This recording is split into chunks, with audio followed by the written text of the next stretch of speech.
Hello everyone, स्वागत है आप सबका आपके अपने चैनल कुकिंग एजेंडा में। आज मैं आपके लिए लेके आई हूँ राजस्थान की फेमस स्वीट डिश घेवर की रेसिपी। राजस्थान का हर फेस्टिवल, तीज, त्योहार इसके बिना तो अधूरा ही है। लेकिन ये मार्केट में कुछ ही फेस्टिवल्स होते हैं उस पे अवेलेबल होता है, अदरवाइज नहीं। तो इसीलिए मैं आपके लिए लेके आई हूँ सबसे इजी घेवर की रेसिपी, जिसको फॉलो करके आप पहली बार में ही घेवर है वो एकदम परफेक्ट बना सकते हैं। तो फिर आपको उन 30 त्योहारों का इंतजार करने की जरूरत नहीं पड़ेगी। जब आपका मन करे आप घर में घेवर बनाइए और खाइए, और ये इतने परफेक्ट बनेंगे कि आप है जो मार्केट से खरीदना छोड़ देंगे। तो चलिए शुरू करते हैं आज की रेसिपी और देखते हैं कि ये घेवर हमने कैसे बनाए हैं। तो चलिए सबसे पहले घेवर बनाने के लिए हम लेते हैं मिक्सी का जार, और इसमें हम डालेंगे 4 छोटे चम्मच देसी घी। और अब मैं इसमें डालूंगी 3-4 आइस क्यूब और इसको अच्छे से करेंगे ग्राइंड, क्योंकि पहले हमें जो घी है उसको अच्छे से फेंटना होता है, उसको एकदम जो क्रीमी टेक्सचर का है वैसा बनाना होता है। आप चाहे तो ये प्रोसेस किसी बर्तन में भी कर सकते हैं, लेकिन जब हम मिक्सी से करते हैं तो ये थोड़ा जल्दी हो जाता है। तो ये देखिए, इसको हम 1 मिनट के लिए मिक्सी में चला लेंगे। और ये देखिए, जो हमारा घी था वो एकदम कितना क्रीमी हो गया है। बस 1 मिनट चलाने के बाद हम इसको कर देंगे बंद। और अब मैं इसमें डालूंगी 1 कटोरी दूध, जो कि बिल्कुल नॉर्मल टेम्परेचर का है। हमें गर्म दूध है वो बिल्कुल नहीं डालना है, और ना ही ज्यादा ठंडा, बिल्कुल जो नॉर्मल टेम्परेचर का है वो दूध हम इसमें ऐड करेंगे। और इसको 1-2 मिनट के लिए अच्छे से चला लेंगे, ताकि दूध घी है वो सब एक दूसरे में मिक्स हो जाए। और ये देखिए, दूध और घी का एकदम फाइन बैटर है वो बन गया है। और अब हम इसमें ऐड करेंगे मैदा। तो इसके लिए मैंने ली है 2 कटोरी मैदा। अगर नाप में मैं आपको बताऊं तो ये 200 ग्राम मैदा है। तो अब हम इसको इसी जार में डालेंगे और अच्छे से ग्राइंड करेंगे। लेकिन हम दोनों कटोरी एक साथ नहीं डालेंगे, आधी आधी कटोरी या 1-1 कटोरी करके धीरे धीरे मैदा मिक्स करेंगे और साथ में पानी डालेंगे और इनको अच्छे से धीरे धीरे ग्राइंड करते रहेंगे। तो ये देखिए, पहले मैं 1 कटोरी ऐड कर रही हूँ और थोड़ा सा पानी। 1 मिनट तक चलाएंगे और इसको अच्छे से ग्राइंड करेंगे। और अब मैं इसमें दूसरी कटोरी है मैदा की वो भी ऐड कर दूंगी, और थोड़ा और पानी।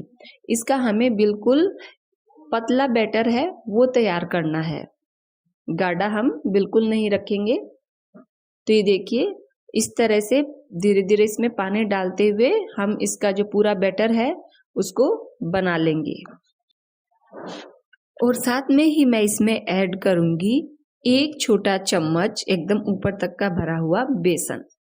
बेसन ऐड करने से ये होगा कि घेवर में काफी अच्छी क्रिस्पीनेस आ जाएगी। और साथ में ही आपको इस बात का ध्यान रखना है कि मैदा में हम जो पानी ऐड कर रहे हैं वो नॉर्मल नहीं, बल्कि फ्रिज का एकदम ठंडा चिल्ड पानी होना चाहिए। हमें बैटर को बिल्कुल ठंडा रखना है, तभी हमारे एकदम जो जालीदार घेवर है वो बनके तैयार होंगे। तो पानी है वो बिल्कुल ठंडा यूज करें।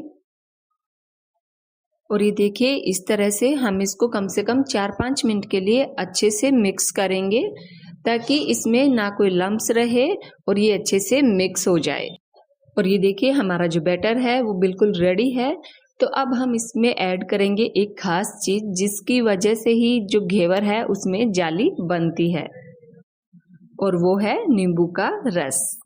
तो इसमें मैं ऐड करूंगी 1 छोटी चम्मच नींबू का रस, जिससे कि एकदम जालीदार घेवर है वो बनके तैयार होंगे। तो ये देखिए, बैटर तैयार हो चुका है और इसे अब मैं फिल कर रही हूँ एक सॉस बोतल में। आप चाहे तो चम्मच से भी है वो बना सकते हैं घेवर, लेकिन उसमें इधर उधर काफी जो बैटर है वो बिखर जाता है। तो इससे सबसे इजी रहता है कि आप किसी ऐसे बर्तन में डाल लें जिससे कि आसानी से उसमें हम बार बार कंटिन्यूसली डाल सकें। तो इसलिए मेरे पास ये सॉस बोतल है, तो इसमें मैं ये बैटर डाल लूँगी और बाकी का जो बचा हुआ बैटर है वो हम बाहर नहीं रखेंगे, इसको हम फ्रीज में रख देंगे, क्योंकि जब भी हम घेवर बनाएंगे तो हमारा जो बैटर है वो बिल्कुल ठंडा होना चाहिए। तो इस बात का आप ध्यान रखिएगा। तो ये देखिए मैंने एक जो सॉस बोतल है वो बाहर रख ली है और बाकी का जो बैटर है वो मैं फ्रिज में रख दूंगी। तो घेवर तलने के लिए अब मैं लूंगी एक भगोना और इसमें मैंने यहाँ पे लिया है देसी घी। आप चाहे तो तेल में भी बना सकते हैं या फिर वनस्पति जो घी आता है उसमें भी बना सकते हैं, पर जो घेवर का रियल टेस्ट है वो देसी घी में ही सबसे ज़्यादा अच्छा आता है।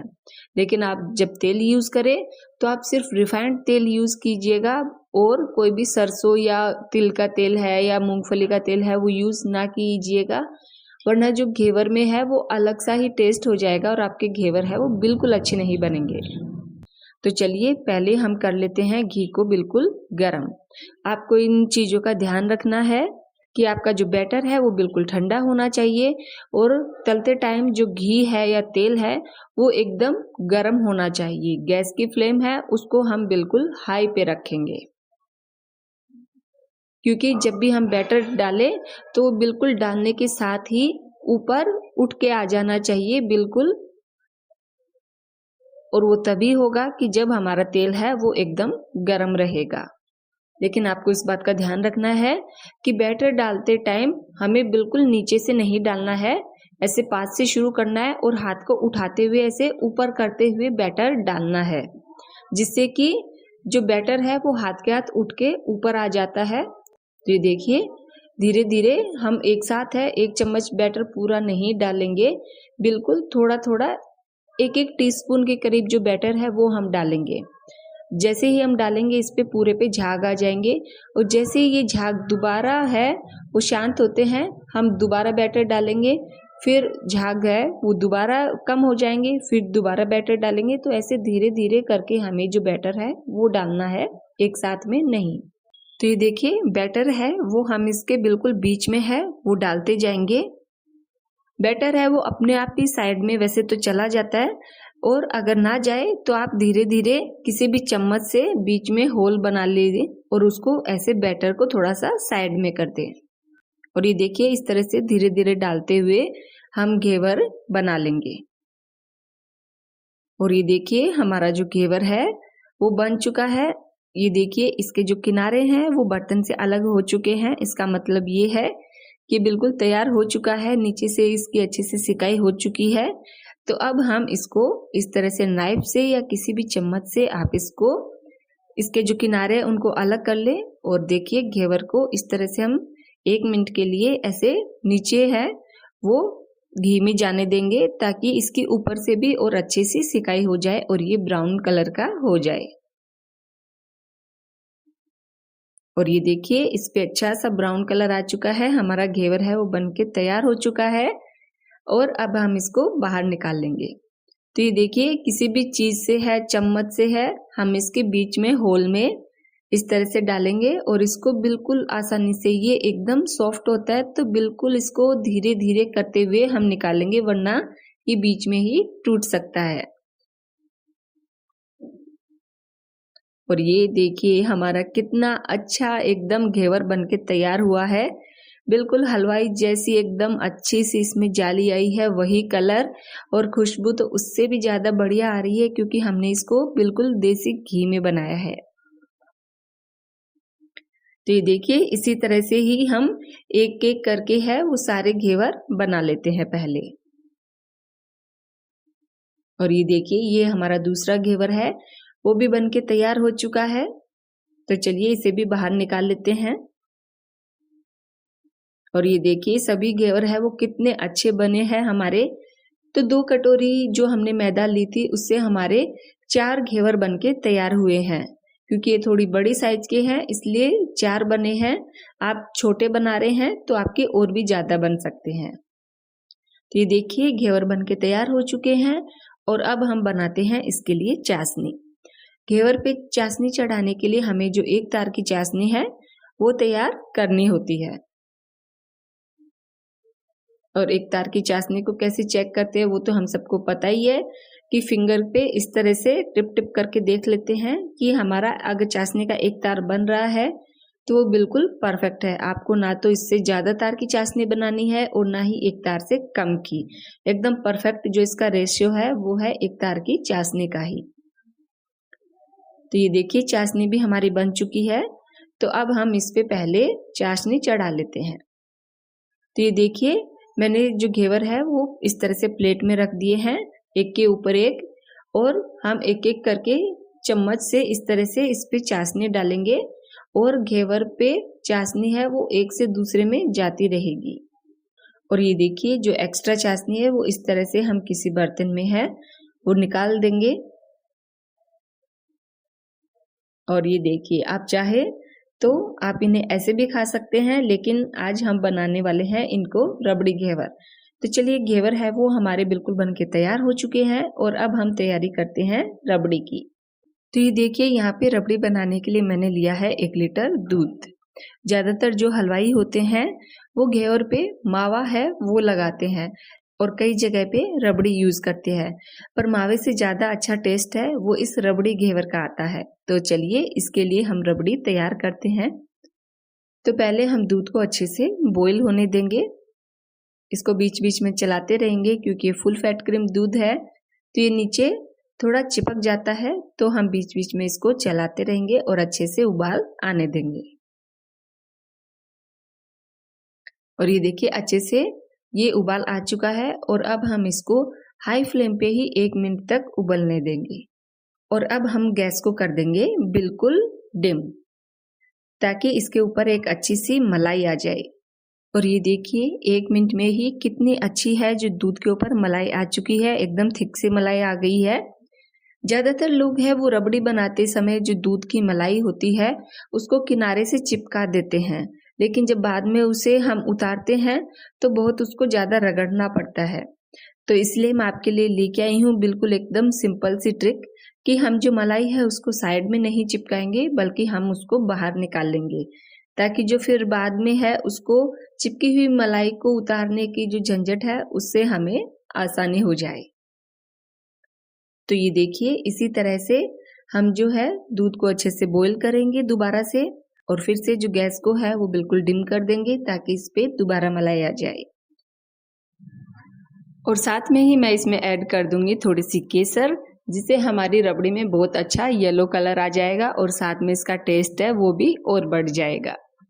तो इसी तरह से ये प्रोसेस है गैस को कम और ज़्यादा करने का, वो हमें कम से कम 5-6 बार है वो रिपीट करना है, ताकि जो दूध की जितना भी फैट है वो मलाई के रूप में हम बाहर निकाल लें।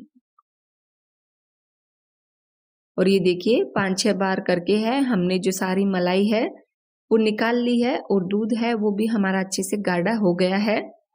और अब हम इसमें ऐड करेंगे थोड़ा सा कस्टर्ड पाउडर। आप चाहें तो ऐड कर सकते हैं, ये बिल्कुल ऑप्शनल है। ये मैं रबड़ी में इसलिए ऐड करती हूँ ताकि उसमें जो कॉर्न स्टार्च होता है उसे एक अच्छी सी थिकनेस आ जाती है, रबड़ी में एक अच्छी सी बाइंडिंग आ जाती है। तो ये देखिए इस तरह से कस्टर्ड पाउडर है उसको मैंने अच्छे से ठंडे दूध में है वो मिक्स कर लिया है। आप इस बात का ध्यान रखिए कि कस्टर्ड पाउडर को जब भी आप डालें तो दूध को है वो हमें कंटिन्यूसली चलाना है, वरना ये नीचे चिपक जाता है। और ये देखिए 1-2 मिनट हो चुके हैं और हमारा जो कस्टर्ड है वो अच्छे से पक चुका है। और अब हम इसमें ऐड करेंगे चीनी। घेवर ऑलरेडी मीठे होते हैं इसलिए हम रबड़ी है वो ज़्यादा मीठी बिल्कुल नहीं बनाएंगे। तो इसमें मैं ऐड कर रही हूँ सिर्फ 4 छोटी चम्मच चीनी। तो 4 छोटी चम्मच है वो काफ़ी है इसके लिए। इसको अच्छे से मिक्स करेंगे। और अब मैं इसमें डालूंगी सबसे इम्पोर्टेंट चीज़, वो है इलायची पाउडर, ताकि हमारी रबड़ी में जो अच्छी सी है वो खुशबू हो जाए। और ये देखिए हमारी रबड़ी है वो बिल्कुल बन के तैयार हो चुकी है। तो चलिए इसको हम नीचे उतार लेते हैं और अब हम इसमें ऐड करेंगे हमारी मलाई जो हमने अलग प्लेट में निकाल दी थी। और ये देखिए मलाई ऐड करते ही हमारी कितनी अच्छी एकदम गाढ़ी रबड़ी है वो बनके तैयार हो चुकी है। तो पहले हम इसको रूम टेम्परेचर पे आने देते हैं और उसके बाद में हम इसको फ्रिज में रख देंगे। जैसे जैसे ये ठंडी होगी ये और ज़्यादा थिक हो जाएगी। और ये देखिए हमने घंटे भर के लिए जो हमारी रबड़ी थी उसको फ्रिज में रख दी है और ये एकदम अब थिक हो चुकी है। तो चलिए अब हम इसको घेवर पे है वो लगा देते हैं। और ये देखिए रबड़ी है वो कितनी अच्छे से लग चुकी है और अब हमारे घेवर है वो बिल्कुल तैयार है। तो चलिए इस पे थोड़ी सी डेकोरेशन कर देते हैं ड्राई फ्रूट की। और ये देखिए इस तरह से मैं बादाम और पिस्ता से इसको अच्छे से डेकोरेट कर दूंगी। और ये देखिए कितने अच्छे हमारे घेवर बनके तैयार है। तो ये देखिए है ना बिल्कुल आसान घेवर बनाना। तो अब तीज त्योहार का इंतजार मत कीजिए और जब मन आए घर पे झटपट घेवर बनाएं और मुझे कमेंट करके जरूर बताइएगा कि आपके घेवर कैसे बने। चलिए मिलती हूँ नेक्स्ट वीडियो में एक नए रेसिपी के साथ। तब तक के लिए बाय बाय।